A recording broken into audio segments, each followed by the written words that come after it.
ठीक है, अब कुछ बोलो वहां से पहले तो समझ में आएगा, कुछ बोलो पहले।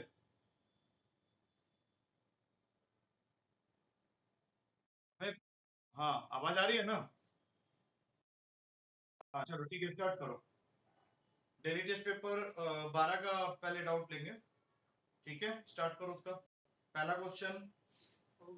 चलो पहला क्वेश्चन हो गया होगा मेरे ख्याल से, काफी बार पहले भी दे चुका हूँ। क्वेश्चन में दिया हुआ है tan square 2 theta minus tan square theta whole upon में है 1 minus tan square 2 theta into tan square theta. इसका वैल्यू पूछा है किसके इक्वल हो। तो इसमें तुम ऊपर में और नीचे में दोनों में a square minus b square का आइडेंटिटी लगा दो। तो ऊपर वाला बन गया tan 2 theta plus tan theta into tan 2 theta minus tan theta. ये अपना a square minus b square का आइडेंटिटी लग गया। और नीचे में इसको लिख सकते हैं 1 का स्क्वायर, और ये हो जाएगा tan 2 theta into tan theta पूरे का होल स्क्वायर। तो यहाँ पे आ जाएगा 1 plus tan 2 theta into tan theta into 1 minus tan 2 theta into tan theta. अब यहाँ पे लिखने के बाद तुमको इसके अंदर में अपने आप फॉर्मूला दिखना स्टार्ट हो जाएगा। अगर तुम याद किया हुआ है tan a प्लस b का फॉर्मूला, तो इसके अंदर में वो लग रहा है tan 2 थीटा प्लस थीटा क्या बन गया tan 3 थीटा। और यहां से ऐसे करके कट कर दो tan 2 theta minus tan theta, मतलब tan 2 theta minus theta, answer हो जाएगा tan थीटा। ये तुम्हारा ऑप्शन नंबर सी में अवेलेबल है। ठीक है, क्वेश्चन नंबर 2। क्वेश्चन नंबर 2 भी हम लोग काफी बार कर चुके हैं। ठीक है, देखते चले जाओ एक एक करके, बाद में कर लेना, जल्दी जल्दी बता देते हैं। एंगल सी जो है ट्रायंगल एबीसी का, वो 90 डिग्री पे है। इसका मतलब है जब बाकी दो साइड हुआ, ये हो गया तुम्हारा small a and small b, और एंगल सी के ऑपोजिट में जो साइड है वो तुम्हारा स्मॉल सी हो गया।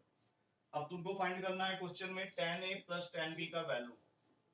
अब अगर tan a को अगर हम लोग देखना स्टार्ट करें तो tan a की ये परपेंडिकुलर वाला साइड ये है और बेस ये है, तो ये बन जाएगा तुम्हारा a बाई बी। और tan b देख रहे हैं तो ये हो गया परपेंडिकुलर, ये है बेस, तो ये हो गया b बाई ए। अब इसको थोड़ा सा सॉल्व कर लेते हैं। यहाँ पे ab आ जाएगा, ये इधर भागेगा, ये इधर भागेगा, मतलब a square plus b square. ये किसके इक्वल होता है c स्क्वायर। पाइथागोरस थ्योरम के हिसाब से इसको c स्क्वायर लिखेंगे, c स्क्वायर बाई ab। ये तुम्हारा ऑप्शन सी में। ये दोनों क्वेश्चन सही था तुम लोग का? ठीक है, बोलते रहो कुछ, वहां से बोलो, नहीं जैसे पागल जैसा तुम ना। हाँ क्या ठीक था ना? तुम अंकेश, अरे पता नहीं, मतलब तुम देख के याद नहीं आ रहा है क्या? तुम किया था या नहीं वो देखना है ना तुमको। हाँ बस बस बस, उतना पता होना चाहिए। cosec theta minus sin theta, ये बताओ करो। ये सर पहले बहुत कुछ सर करके देखे हैं, बट अब पढ़ आएगा sec थीटा माइनस, कौन सा एंगल पुट किया था तुम इसे बताना, कौन सा एंगल पुट कर दिया? सेम एंगल तो पता है। हाँ तो कौन सा एंगल पुट किया? 45 डिग्री पुट करो सबसे पहले, सबसे इजी वैल्यू वही होता है। थीटा के जगह में डालो 45 डिग्री। इसका आंसर सर सी होगा। हाँ अरे सी आंसर तो नहीं है इसका, इसका बी है। अब चलो चुपचाप देखो, 16 ये कितना होता है cosec 45 कितना होता है? हाँ मार खा लो मेरे से। नहीं, इसका मतलब है जो इसका आंसर आएगा n के लिए भी वही होगा, क्योंकि sec और cos का जो वैल्यू 45 में होता है वही cosec और sin का होता है। तो ये मेरे ख्याल से हो गया 1/√2। ये भी n का वैल्यू भी हो गया। अब तुमको चेक करना है कि ये दोनों वैल्यूज को लेके कौन सा ऑप्शन सही होगा। मैंने तुम लोगों का आंसर दिया, बीबी को चेक कर लेते हैं। उसमें है तुम्हारे पास में m square n to the power of 2/3 plus m n square के पावर में 2/3 इक्वल्स टू 1। तो अगर मैं इन वैल्यूज के साथ जाता हूं तो m स्क्वायर, m का वैल्यू क्या है 1/√2 है, स्क्वायर करोगे तो क्या आ जाएगा 1/2, और n का वैल्यू क्या है 1/√2 के पावर में 2/3। और यहाँ पे फिर से वही हो जाएगा 1/2√2 के पावर में 2/3। अब सोचो 1/2√2 का स्क्वायर क्या होता है?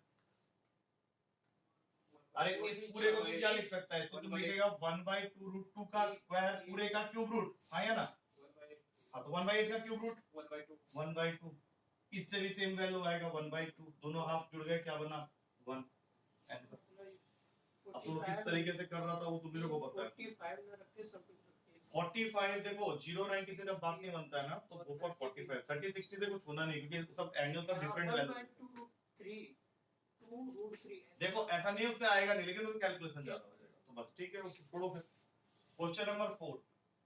इसका ए ऑप्शन आ रहा था मेरा, मतलब नहीं इसका आंसर जो है बी है। ठीक है ना, तो दो पोल बना लो, एक को छोटा हाइट दो, एक को बड़ा हाइट दो। ये क्वेश्चन में ऑलरेडी गिवन है। Two poles of height AP and BQ, A को रखो नीचे, बी को रखो नीचे, क्योंकि बाद में एक लाइन में बोल रहा है line A B joining their feet. तो ये एपी हो गया, ये बीक्यू हो गया। छोटा एच बड़ा एच के हिसाब से मैं इसको छोटा रख रहा हूँ और इसको बड़ा रख रहा हूँ। ये देने के बाद क्वेश्चन कहता है two vertical poles AP and BQ of height h and capital H subtend same angle 45 degree at a point M on the line A B joining their feet. यहाँ पे ये दोनों ही तुम्हारा एंगल बना रहा है कितना 45 डिग्री। ओके, फिगर एक बार जब बन जाता है तो उसके बाद कोई बचता नहीं है क्वेश्चन। बीच वाला 90 का अगर हम लोग कर देते हैं तो फिर उसका हेल्प क्या मिलेगा ये हम लोग को देखना है, क्योंकि हम लोग को फाइंड करना है square of the distance between their tops. x and ये y square of the distance between their tops मतलब ये एंगल ये फाइंड करना है pq स्क्वायर। हाँ या ना। अब तुम ये सोचो कि वहां तक पहुंचने के लिए तुमको करना क्या पड़ेगा। हम लोग को एक तो फाइंड करना है pm, एक फाइंड करना है qm। तुम ऑलरेडी बोल चुका है ये 45 है तो ये 90 होगा ही होगा, है कि नहीं। अब कौन सा ट्रिग्नोमेट्रिक रेशियो तुमको इसके और इसके बीच में रिलेशन देगा अगर तुम 45 उसको पकड़ा तो साइन। तो सीधा लगाओ इस ट्रायंगल में sin 45 degree is equals to छोटा h अपॉन में pm। तो pm का वैल्यू आ जाएगा h रूट 2। हाँ या ना, क्योंकि sin 45 और वही सेम तुम्हारा वहां पे भी करना है h रूट 2, लेकिन वो तुम्हारा हो जाएगा qm का वैल्यू कैपिटल में h रूट। अब इन दोनों का स्क्वायर करके ऐड करने पे ही pq स्क्वायर मिल सकता है पाइथागोरस थ्योरम के हिसाब से। तो ये क्या बन गया 2x स्क्वायर और वहां से 2h स्क्वायर आएगा, कॉमन ले लेते हैं 2 को पहले ही और चेक कर लो कि ये किस ऑप्शन में तुम्हारा है। मैंने हाइट से दे रखी है।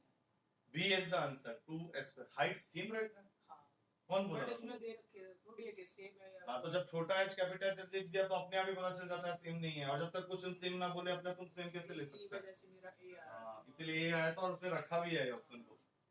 हाँ, क्या सुमित और रवि हो रहा है कि नहीं? ये तुम किया था सुमित? हाँ, और रवि का क्या है देखो तो। रवि गोलीबाजी कर गया। क्यों रविराज अभी एडमिट कर रहा था उसको? वही है सुमित ही है। हाँ, चलो वो भाग गया होगा, उसका माइक वाइक नहीं वो बोला था उसका माइक काम नहीं कर रहा, मैसेज के थ्रू बात करेगा इसीलिए नहीं दिखा रहा। अच्छा फिफ्थ क्वेश्चन किए या नहीं किए ये बताओ। बी ऑप्शन आया कौन सा? बी। फिफ्थ का ही आएगा, जो जो ऑप्शन बोलता है सब गलत होता है। देखो यहाँ पे a to the power of 4 plus, तो करो ना, ये दिया हुआ है, ये रिलेशन तुमको दिया हुआ है, क्वेश्चन कई बार मैं दे चुका हूं अपने पेपर में। किसी भी एंगल में ये रिलेशन देख के वो तुमसे मांगा है एंगल बी का वैल्यू। अब ये देख के ही पता चल रहा है ये प्रॉपर्टीज ऑफ ट्रायंगल चैप्टर का क्वेश्चन है, तो सीधा cos b का फॉर्मूला लगाओ। cos b का फॉर्मूला बोलो जल्दी से देखें। ए स्क्वायर b है तो c से स्टार्ट होगा ना, c square plus a square minus b square upon में 2c है। अब तुमको क्या करना है, एक चीज को मार्क करना है कि सारा वैल्यूज जो है पावर 4 पकड़ा हुआ है, तो हम लोग को दोनों साइड को स्क्वायरिंग करना पड़ेगा। तो जब तुम यहाँ पे स्क्वायरिंग करेगा दोनों साइड का तो ऊपर क्या आएगा, इसका होल स्क्वायर बताओ, क्योंकि इसका तो मैं बता दूंगा 4c स्क्वायर स्क्वायर। इसका बोलो तुम लोग, बोलो जल्दी। सी की पावर 4 c की पावर 4 प्लस a की पावर 4 प्लस b की पावर 4, उसके बाद का बोलो plus plus 2c square a square plus plus क्यों होगा फिर minus 2a square b square और फिर माइनस 2b स्क्वायर। अब तुम बोले ऐसे इसका क्या करना है, इसका कुछ नहीं करना है, इसके बारे में इंफॉर्मेशन वहां पे तुम खुद सोच के देखो कि अगर मैं इसको एक्सपेंड कर देता हूं तो क्या ये मुझे देगा 2a square b square plus 2b square c square. देखो जरा, तो इसको मैं क्या करने वाला हूं, ये जो 3 यहाँ पे निकला हुआ है इसी में डाल देता हूं, तो उससे क्या होगा ये वैल्यू इसको उड़ा देगा और ये वैल्यू इसको उड़ा देगा, और तुम्हारे पास में जो बचा फाइनली वो बचा खाली 1/2, लेकिन ये 1/2 किसका वैल्यू आया है cos स्क्वायर b। तो यहाँ से जब मैं cos b निकालूंगा तो मुझे दोनों चीजें आएंगी ना, प्लस का 1/√2 भी आएगा और माइनस का 1/√2 भी आएगा। ट्रायंगल की बात हो रही है तो ये एंगल 45 डिग्री पे और ये एंगल 135 डिग्री पे, इसलिए उसने दोनों आंसर वहां पे डाला हुआ है 45 135। कौन सा ऑप्शन में? ए। अब बताओ 6 का मैंने शॉर्टकट बताया था, याद है? कुछ याद नहीं है तो फिर नहीं कैसे? सर शॉर्टकट बताया था s/s - b बताया था। नहीं पीट के रख देंगे यहीं पे अभी। तुम लोगों को इसके मैंने 3 फॉर्मूलास बताए थे शॉर्टकट में कि कभी भी इनमें से कुछ भी मांगता है a cos square c/2 plus c cos square a/2, या इसका दूसरा रिलेशन होता है b cos square c/2 plus c cos square b/2, ये तो अंकेश को बता देना a चाहिए plus b plus c by 2 हाँ a plus b plus c by 2 है ना? हाँ तो अब बताने से क्या होगा एरिया के लिए वो नहीं नहीं मुंह फोड़ देंगे मार के आइसोलेट ये इसका मैं बताया था तुम लोगों को कि इसका आंसर हमेशा s के इक्वल होगा और s क्या होता है a plus b plus c by 2 तो जब ये क्वेश्चन तुम देखा तो तुमको ये वाला रिलेशन को इक्वेट किया हुआ है क्वेश्चन में 3b बाई 2 के साथ तो इसका मतलब है कि ये पूरा जो है ये किसके इक्वल है a plus b plus c by 2 के तो अगर ये वैल्यू को क्वेश्चन के अकॉर्डिंग 3b बाई 2 के इक्वल किया हुआ है तो 2 से 2 तोड़ गया ap हाँ बस और यहाँ से नेक्स्ट स्टेप में तुम्हारा आंसर आ गया a plus c is equals to 2b जो कि क्लियरली बता रहा है कि abc किस में हो जाएगा ap कंडीशन ही होता है ap का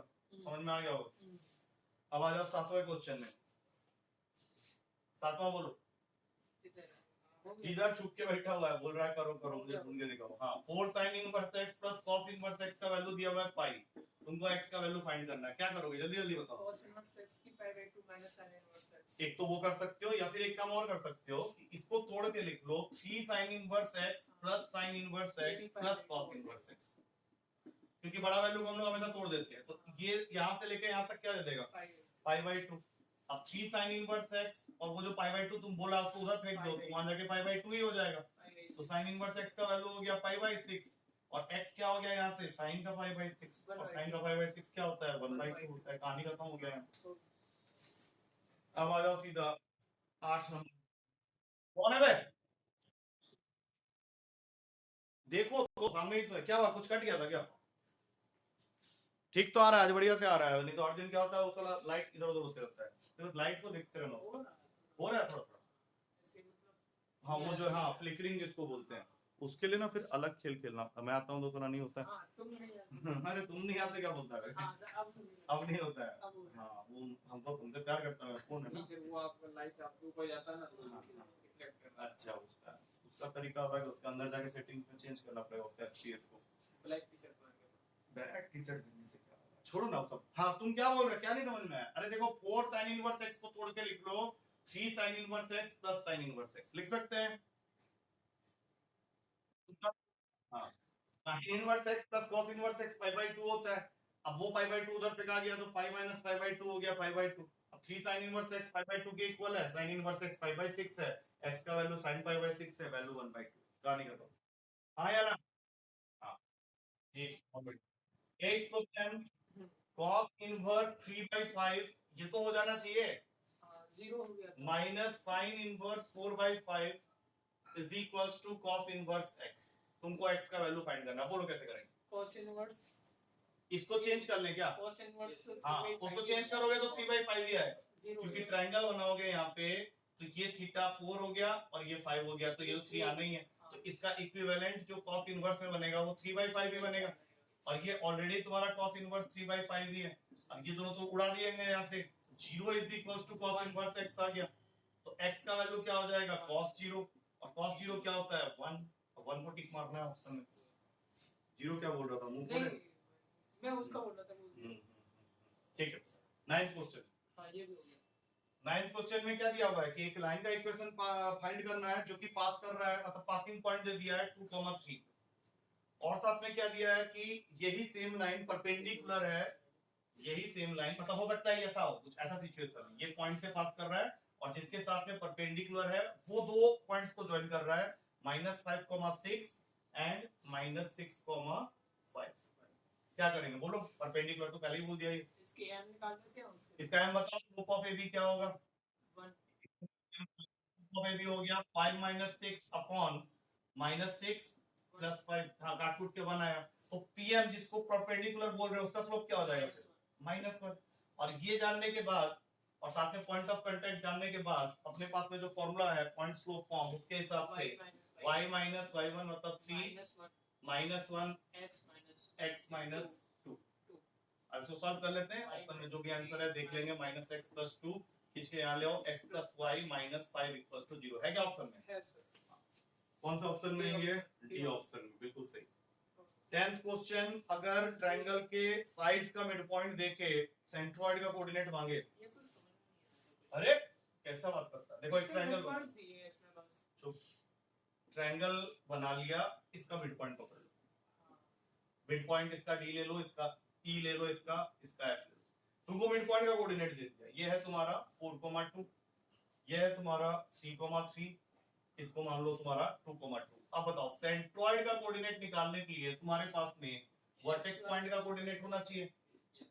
तो अगर तुम इसका कोऑर्डिनेट निकालने के बारे में सोच रहा है तो तुमको लगाना पड़ेगा मिड पॉइंट फॉर्मूला।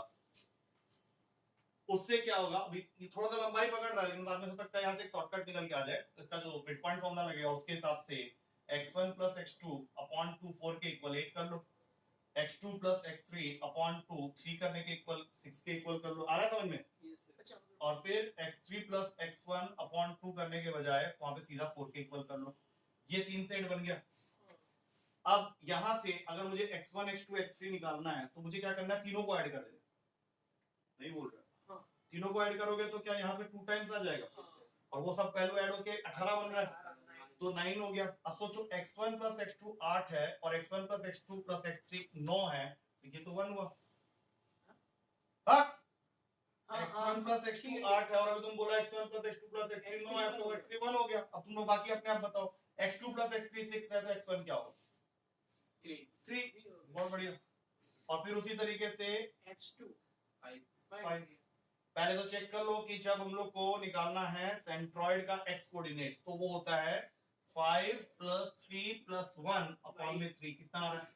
3 आ रहा है। ऑप्शन में कोई वाला ऑप्शन है जिसमें 3 है फर्स्ट और दो जगह हो गया, इसका मतलब है कि ए और बी में से कोई भी हो सकता है, हम लोग को y निकालना ही पड़ेगा। ठीक है, अब यहां से एक चीज मार्क करने की कोशिश करना, अगर मैं ये सब ना करके कि जो मिड पॉइंट के कोऑर्डिनेट्स का x वाला पार्ट है उसको ऐड करके y3 कर रहा हूं तो क्या 3 आएगा? देखो 4 + 3 7, 7 + 2 9, 9/3 कितना होता है? 3 होता है। तो कहीं ना कहीं क्वेश्चन ये भी कोशिश कर रहा है तुमको ये बताने का कि instead of finding this coordinates, अगर तुम जो कोऑर्डिनेट अवेलेबल है उसी में सेंट्रॉइड फॉर्मूला लगा देगा तो भी आंसर सेम आएगा। लेकिन ये अभी हम लोग को प्रूफ करना है, अभी क्लियर नहीं होगी, खाली मेरा x वाला पार्ट सही है, अभी y वाला कर लो। जल्दी से बताओ y1 + y2 क्या होगा, y2 + y3 क्या होगा और y3 + y1 क्या होगा? जल्दी से देख के बताना। 4 हो गया, ये कितना होगा? 6 हो गया, ये कितना हो गया? 4 हो गया। अब जल्दी से इसमें भी जरा लगाओ, 7 बनेगा, ठीक है ना? 7 बनेगा मतलब y3 का वैल्यू हो गया तुम्हारा 3, y1 का वैल्यू हो गया 1। ये समझ में आ रहा है कि नहीं? और ये हो गया तुम्हारा 3। अब जरा इसको चेक करना, 3 + 3 6 + 1 7/3 और ऐसे अगर करते हैं तो 2 + 3 5 + 2 7/3। इसका मतलब हम लोग आज एक नया चीज जानने को मिला कि instead of finding the coordinates जो मिड पॉइंट कहां हमेशा के होगा।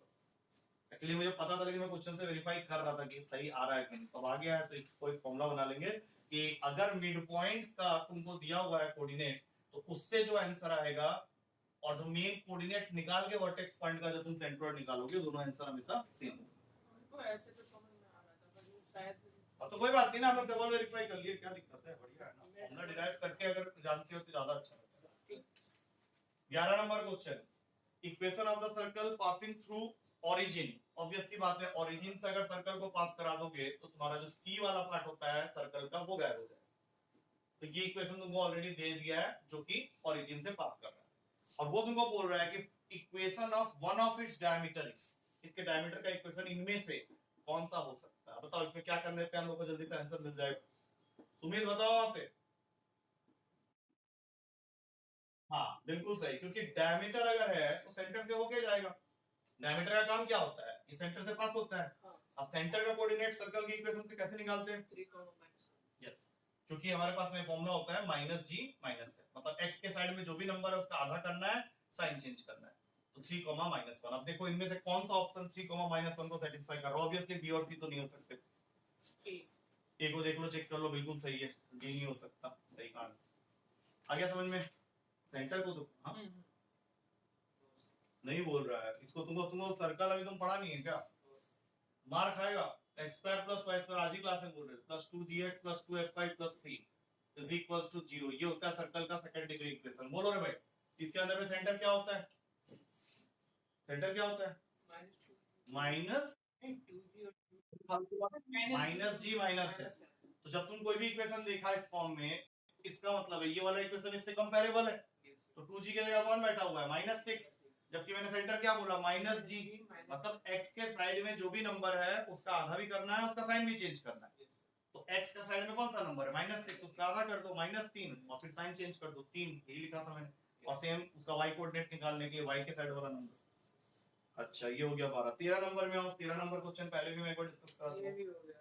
13 नंबर में क्या बोल रहा ये है ऑप्शन कि आ रहा था। x² - 2 - a plus y² - a - 5 plus 1 equals to 0। इसको वो बोल रहा है कि एलिप्स का इक्वेशन को रिप्रेजेंट करे। तो सबसे पहला काम क्या करोगे, एलिप्स का इक्वेशन ऐसा होता है, अभी ये दूर दूर तक वैसा है नहीं, यहाँ पे छोटा सा दिक्कत हो रहा है। दिक्कत यह है कि +1 इधर फेंका हुआ है।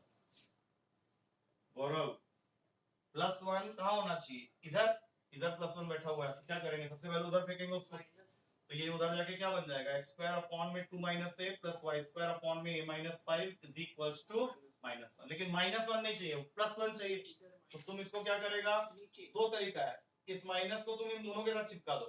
अगर तुम इसके साथ चिपकाएगा तो ये बन जाएगा a - 2, उसके साथ चिपकाएगा तो बन जाएगा 5 - a, तब तुम यहाँ पे 1 बना लो। लेकिन ये दोनों जगह जो होता है ये पॉजिटिव वैल्यू के लिए होता है या नेगेटिव वैल्यू के लिए, पॉजिटिव, क्योंकि a² कभी नेगेटिव नहीं हो सकता, b² भी कभी नेगेटिव नहीं हो सकता। तो a - 2 का वैल्यू ग्रेटर देन 0 हुआ तो a ग्रेटर देन 2 मिलेगा, और 5 - a का वैल्यू ग्रेटर देन 0 हुआ तो 5 का वैल्यू a से बड़ा होगा। मतलब इन दोनों को अगर मिला के पढ़े तो क्या निकल के आएगा कि a का वैल्यू 2 से तो बड़ा है बट 5 से छोटा है। तो कौन सा ऑप्शन हो गया, ये C। इसमें लिखा हुआ है कि a का वैल्यू 2 से बड़ा है लेकिन 5 से छोटा है। ये कैसे आया होगा, इन दोनों का कंबाइन करके आया। वो मैंने ऐसे रख रख के देखा था। ठीक है। 14 क्वेश्चन, हाइपरबोला का इक्वेशन चाहिए, कैसे निकालोगे। हाइपरबोला का इक्वेशन निकालने के लिए उसने तुमको इसेंट्रिसिटी दे रखा है 3/2 और साथ में फोकाई दे रखा है। फोकाई का कोऑर्डिनेट याद दिलाओ जल्दी से एक बार। AE, 0 लिख लेते हैं या फिर C भी लिख सकते हैं, ठीक है ना। तो AE की जगह 2 है या फिर C की जगह 2 है, दोनों मान लो। अब हम लोग क्या करेंगे, E का वैल्यू यहाँ डाल देंगे। तो A × 3/2 is equals to 2, A का वैल्यू आ गया 4/3 और यहाँ से a² निकाल लो 16/9। तुम बोले यार a² क्यों निकाला, तो C को रिलेट करने के लिए निकाला। C का फॉर्मूला हाइपरबोला में क्या होता है, अंडर रूट, बोलो जोर से, a² + b²। a² + b²। अब हाइपरबोला का इक्वेशन में क्या होता है, x² / a² minus y² / b² equals to 1। तो a² तो मैं निकाल चुका हूँ यहाँ पे, अब b² निकालने के लिए कांड करना पड़ रहा है, तो यहाँ पे 4 लिख दो और ये हो गया 16/9 प्लस b²। अब यहाँ से एक स्टेप चलाओ तो ये हो जाएगा 20/9 इज इक्वल्स टू b², हाँ या ना। अब दोनों वैल्यू को उधर पुट कर दो, 16/9 ऊपर गया तो ये बन जाएगा 9x² और ये उधर गया तो 9y² है कि नहीं। और एक के पास में रहेगा 16 नीचे में, एक के पास रहेगा 20 नीचे में इक्वल्स टू 1। अब ऑप्शन के ऊपर चलता है वो कितना सिंपलीफाई करना चाहता है। आई थिंक पहला ऑप्शन होगा, पहला ऑप्शन बस पता चल जा रहा है क्योंकि और तो कोई ऑप्शन बन नहीं सकता। मैंने खोल दिया है क्या? ठीक है, ठीक है, नहीं बोल रहा है। 15 नंबर में आओ। 15 नंबर में तुमको एक लाइन का इक्वेशन दिया हुआ है, 3D वाला लाइन है, x - 2/3 is equals to y - 3/4 z - 4/5। और ये पूछ रहा है कि ये किस प्लेन के साथ पैरेलल होगा, parallel to which of the following plane. ये कैसे चेक करते हैं, इसके हाँ तो ऑप्शन नंबर ए है मेरे ख्याल से वही आंसर हो जाएगा जिसमें लिखा हुआ है 2x + y - 2z = 0। तुमको ये देखना होता है कि यहाँ पे जो डायरेक्शन रेशियो बैठा हुआ है और ये जो प्लेन का डायरेक्शन रेशियो होता है यहाँ पे जैसे 1 है, यहाँ इनका प्रोडक्ट करके ऐड करने पे 0 आना चाहिए।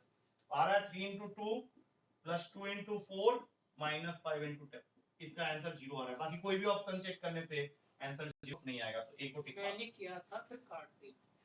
आपने ठीक नहीं है। अच्छा अब जल्दी से बताओ ये वाला क्वेश्चन 16 नंबर जिसमें ये दिया हुआ है कि तुम्हारा प्लेन जो है वो पास कर रहा है ABC से और पैरेलल है प्लेन, डी ऑप्शन नहीं इसका आंसर ए होगा ना।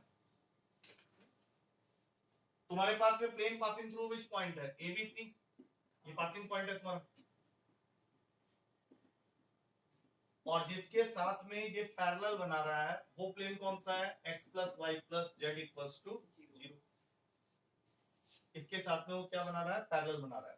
तुमको बताना है कि कौन सा वाला प्लेन है। तो इसमें देखो जब एक पॉइंट से पास करता है दोनों के पास में एक फॉर्मूला होता है, a × x - x1 + b × y - y1 + c × z - z1 = 0। याद है ये? हां सर। तो इसमें x1 y1 z1 की जगह ये वाला वैल्यू डाल दो। अरे पासिंग पॉइंट तो वही है ना, x - a y - b और फिर यहाँ पे z - c। और जिसके साथ में ये पैरेलल बना रहा है उसका जो डायरेक्शन रेशियो है वो तो 1 1 1 है, तो ये वाले प्लेन का भी ये जो 1 1 हो जाएगा।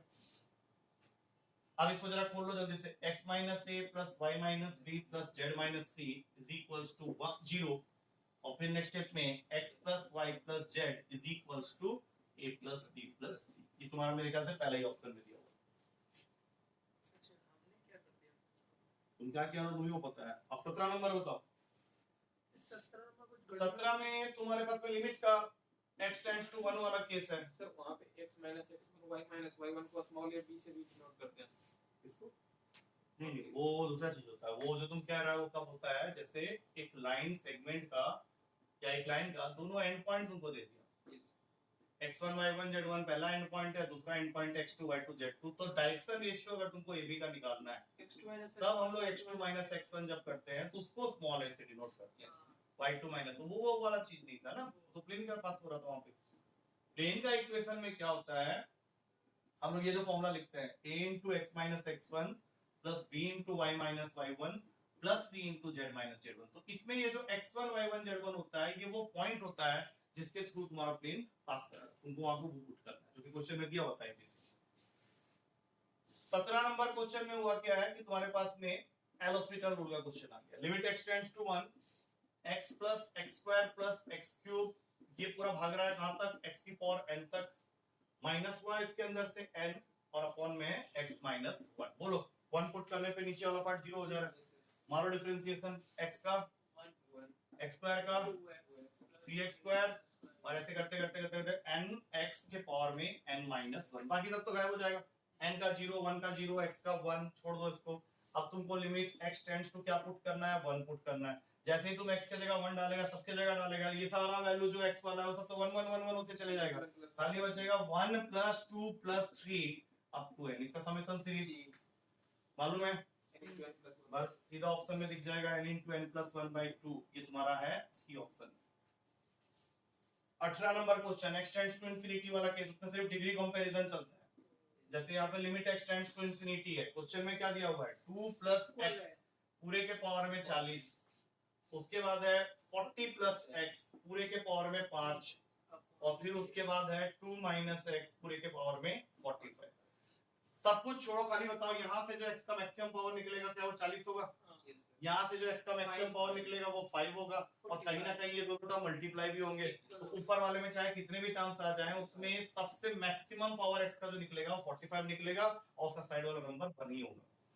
और नीचे से जब एक्सपेंड करोगे तो सबसे बड़ा वाला टर्म जो निकलेगा वो माइनस का x की पावर 45 लेके निकलेगा। अब दोनों का उससे ज्यादा बड़ा तो पावर है ही नहीं, दोनों का डिग्री सेम हो गया, कोएफिशिएंट खींच लेते हैं इस केस में, आंसर आ जाएगा -1 तो पहले ही ऑप्शन है। उसके बाद आ जाओ 19 नंबर क्वेश्चन, ये क्वेश्चन पहले भी करवा चुका हूं। हां, जैसे इतना बड़ा क्वेश्चन जो है इसको फ्लो थोड़ा कर लिखो थोड़ा सा। जैसे क्वेश्चन में क्या स्टार्ट हुआ, tan inverse log e upon x square, और नीचे में है अपॉन में log e x स्क्वायर, और फिर ब्रैकेट क्लोज हो गया, यहाँ पे फिर लिखा हुआ है tan inverse 3 plus 2 log x, और अपॉन में है 1 माइनस 6 log x। ये हो गया कंप्लीट क्वेश्चन। अब इसको हम लोग क्या करेंगे, सीधा सीधा सब कांस्टेंट में कन्वर्ट हो जाएगा। tan इनवर्स को रहने देते हैं, इसमें log का प्रॉपर्टी लगा दो, ये बन जाएगा log e minus log x square, और नीचे में क्या बन जाएगा log e plus log x square. पहला स्टेप बैठ गया सही। दूसरे में जाएंगे, इसको ज्यादा कुछ नहीं करो, इसको सीधा लिख दो tan inverse 3 plus tan inverse 2 log x। तुम बोले सर ये कहां से आया, पूछेगा क्या, क्योंकि ये फॉर्मूला बन रहा है तुम्हारा tan inverse a plus b upon 1 minus ab, इन दोनों का एक प्रोडक्ट है ना, उसको वहीं छोड़ दो। अब यहाँ पे आओ, log e का वैल्यू 1 होता है क्या, नीचे भी आ गया ऊपर भी आ गया, और ऊपर में जब 2 है ये भाग के सामने आ जाएगा, तो टोटल क्या बन गया tan inverse 1 minus 2 log x upon 1 plus 2 log x। अब ये बताओ ये किस चीज का फॉर्मूला बन रहा है, क्या ये भी tan inverse a minus tan inverse b का फॉर्मूला बन रहा है। फॉर्मूला क्या होता है, tan inverse a minus b upon a plus b, ये a है ये b है। तो टोटल आंसर अब क्या निकल के आया, इस वाले ब्रैकेट से तुमको मिलेगा tan inverse 1 minus tan inverse 2 log x, और पहले तुम्हारा क्या आया था देख लो ऊपर में tan inverse 3 plus tan inverse 2 log x, तो ये दोनों उड़ गया। अब जो बाकी बच गया है वो तो कांस्टेंट क्वांटिटी है, उसका तुम एक बार डेरिवेटिव करो या दो बार डेरिवेटिव करो, आंसर कांस्टेंट का डिफरेंशिएशन क्या देगा, 0 ही देगा। सुमित क्या था ये? कहां चला गया, है कि नहीं, आया आगे सुन। 20 नंबर क्वेश्चन में आएंगे। इसमें यू वी डब्ल्यू तीन वैल्यूज तुमको दिया हुआ है। यू वी डब्ल्यू, यू का वैल्यू है 2x alpha plus y beta. ओए क्या बात हो रहा है? 2y alpha plus 3x beta, और सबसे लास्ट में है 2 अल्फा माइनस 5 बीटा। क्वेश्चन में कुछ नहीं है, इसमें तुमको वेक्टर बोल के खाली कंफ्यूज कर रहा है। सीधा तो दिया हुआ है condition u minus b equals to w। मारो जरा माइनस मारो, इनको क्या निकल के आएगा?